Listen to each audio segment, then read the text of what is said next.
My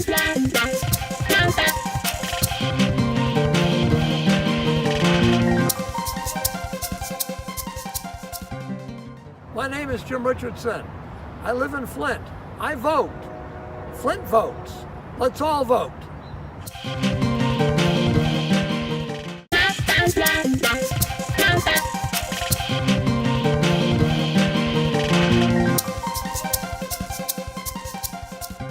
Hello, I'm Alfred L. Harris, Sr. of the Saints of God Church in Flint, Michigan, and President of the Concerned Pastors for Social Action here in Flint, and I want you to know, I vote.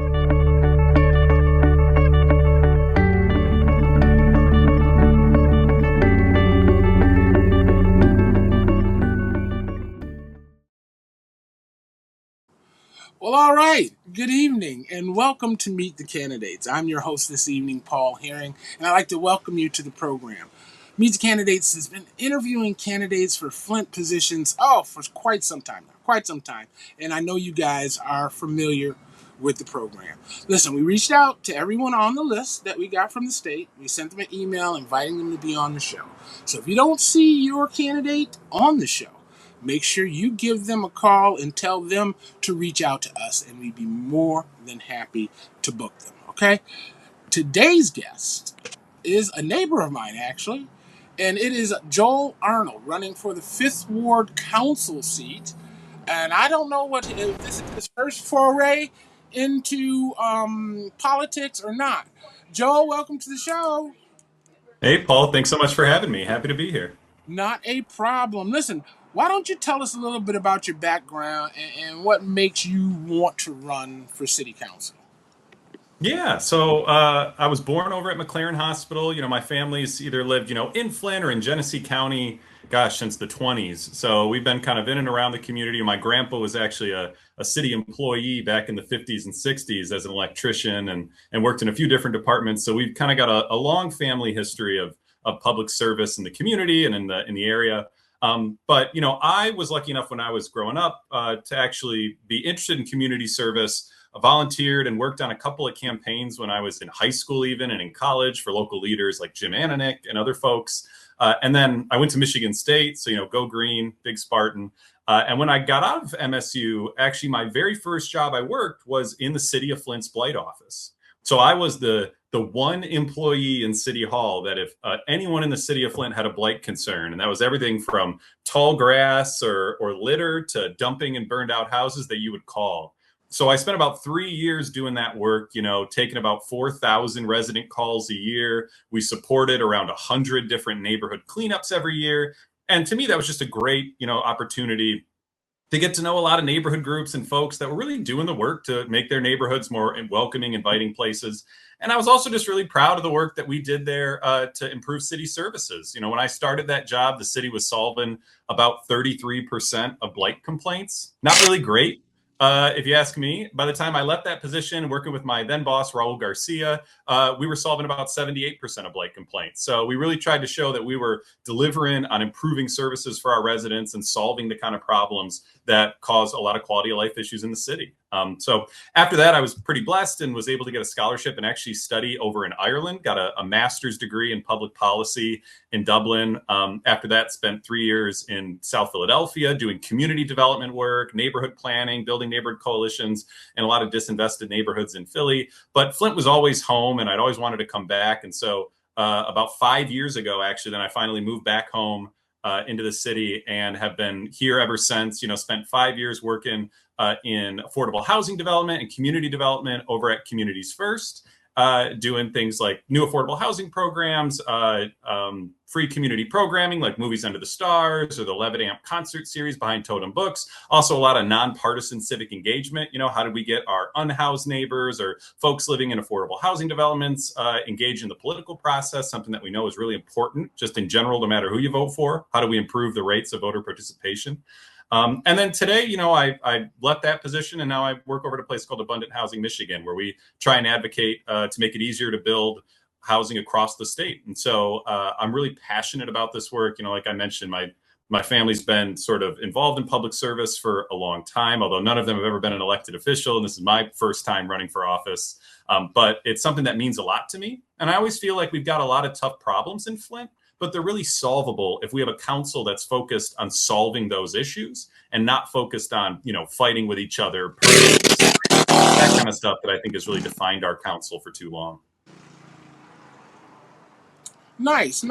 Hold on a second. I'm trying to get a beauty shot of you, and I don't know if it's gonna work or not. Those are hard to get, Paul.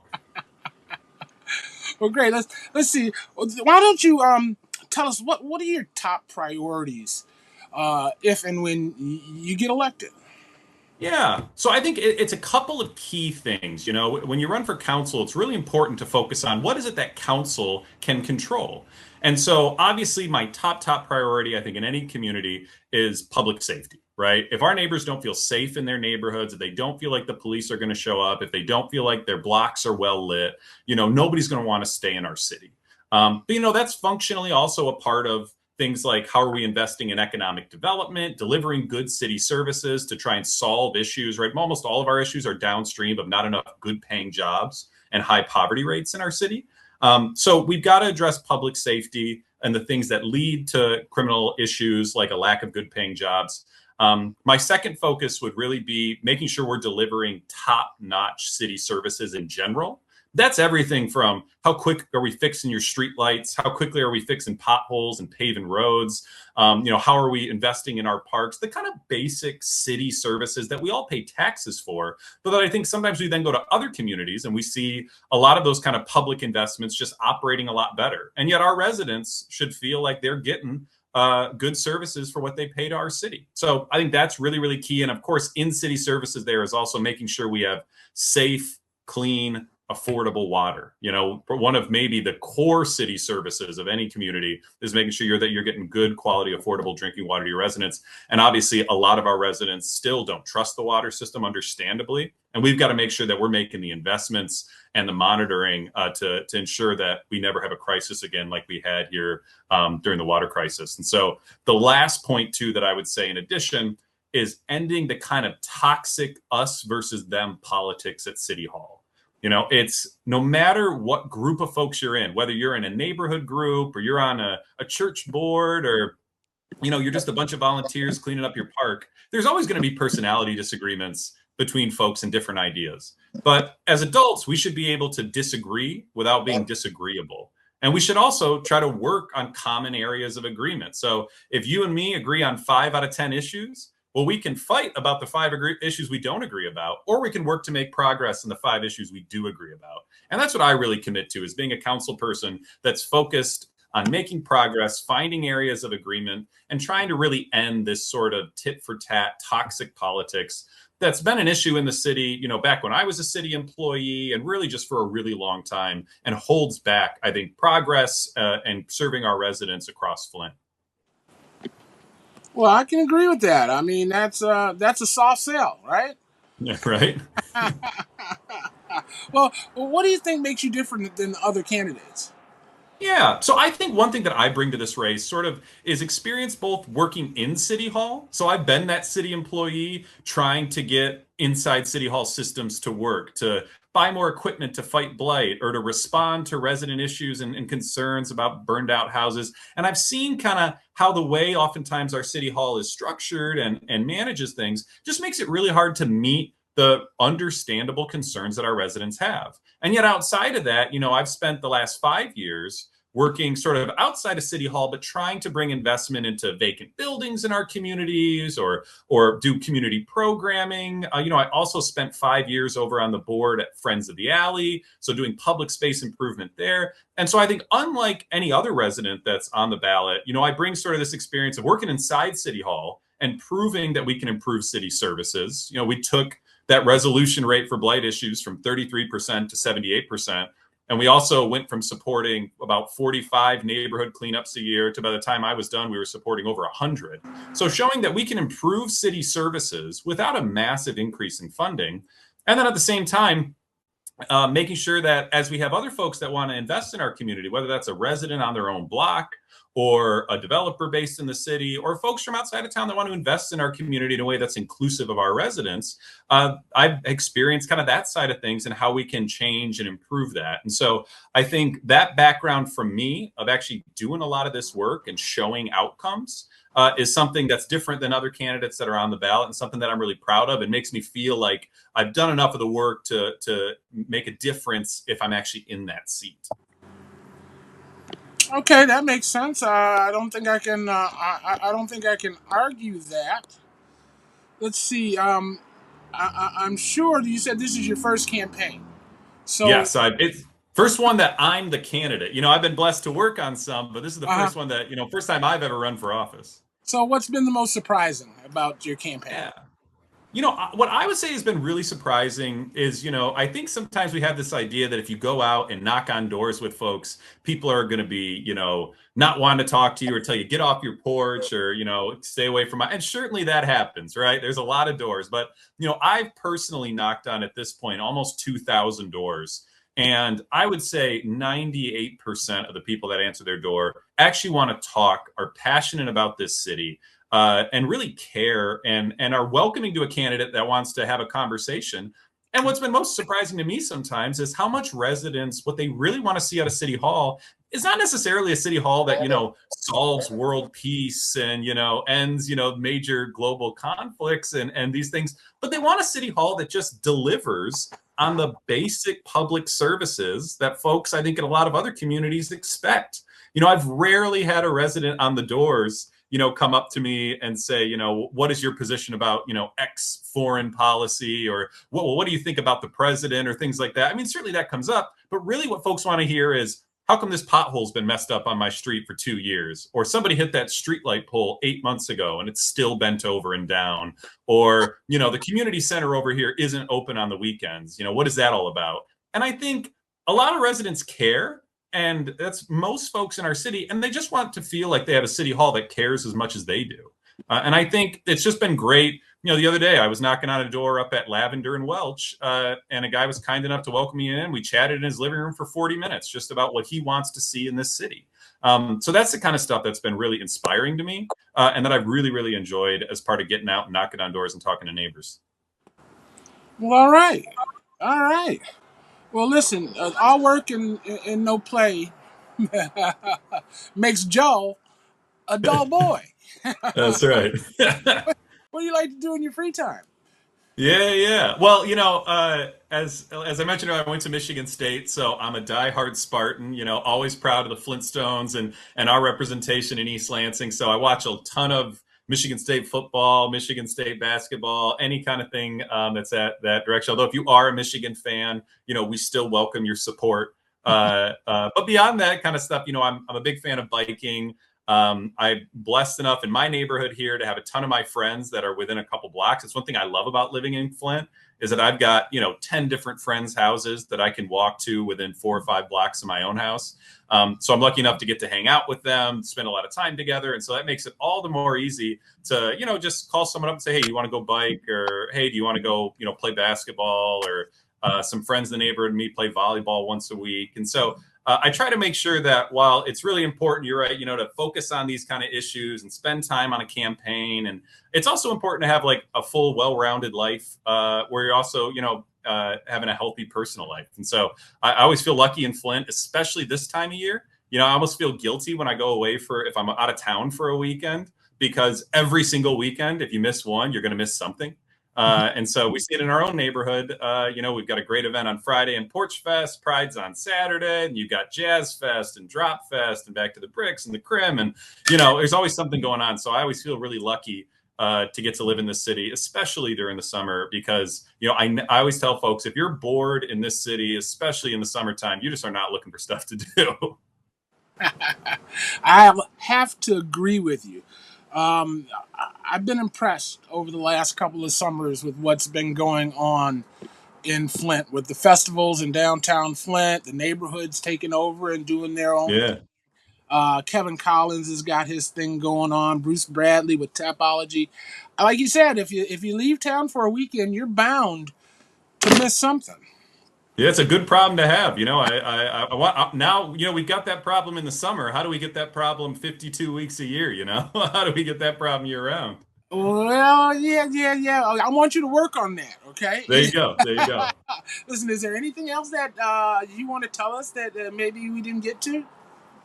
I think the big thing that I always want to share with folks is, if you elect me to represent you on the council, my biggest thing is I promise to be accountable and accessible to folks, right? And you can see it on the screen right here. That's a number that goes right to my cell phone, 810-309-8198. Don't ever hesitate to call me, to reach out, send a text, because what residents, I think, need more than anything is a council person that just is accessible and responds to them and is willing to listen to them. But beyond that, this is a race that it's not about me being a council person. It's not about having this seat. It's about being able to use the power that this seat offers to improve the quality of life of my neighbors, in a place that I love, in a place that's always been good to my family, in a place that I think has a ton of potential. And we've got a lot of real opportunities and great partners and neighborhood groups and residents that care so much about this city. We just need to have a city government that's working in the same way, that shows that it cares about this city, that it's thinking about every single day when we go into city council or have a meeting or do anything. The forefront of our mind should never be, who do I not like, or who do I have a personal disagreement with? It should be, how do I improve the quality of life for my residents? And if that's going to be working with someone that maybe I disagreed with on another issue, but on this thing we aligned, then let's work together.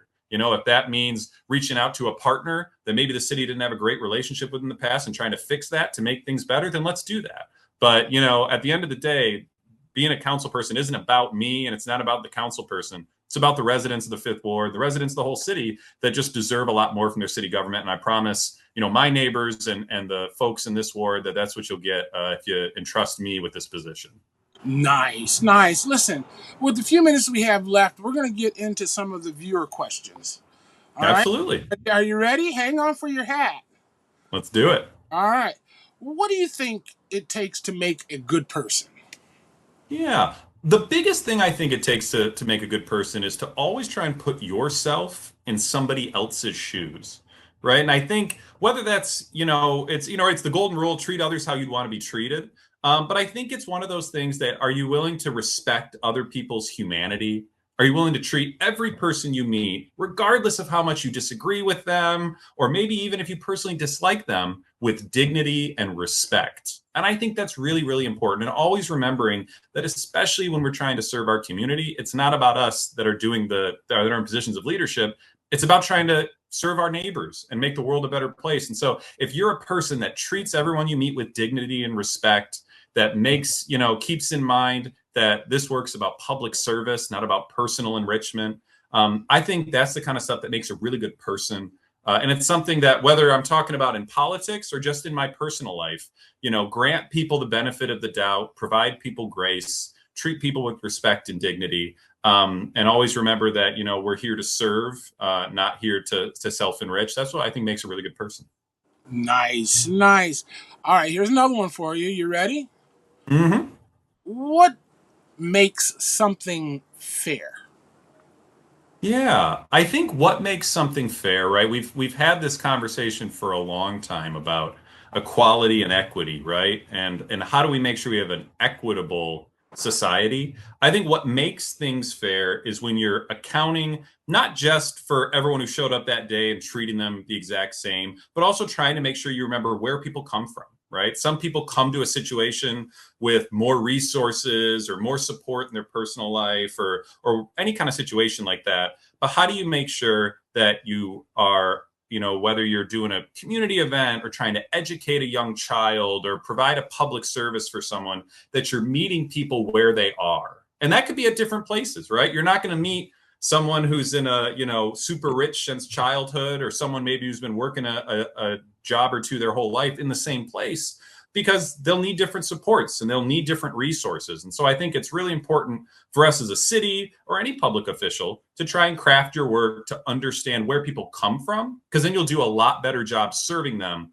instead of just assuming that every single person you run into starts at the exact same playing field. Because I think what you'll do then is you'll miss a lot of the really important context that makes it easier to serve folks that we care about.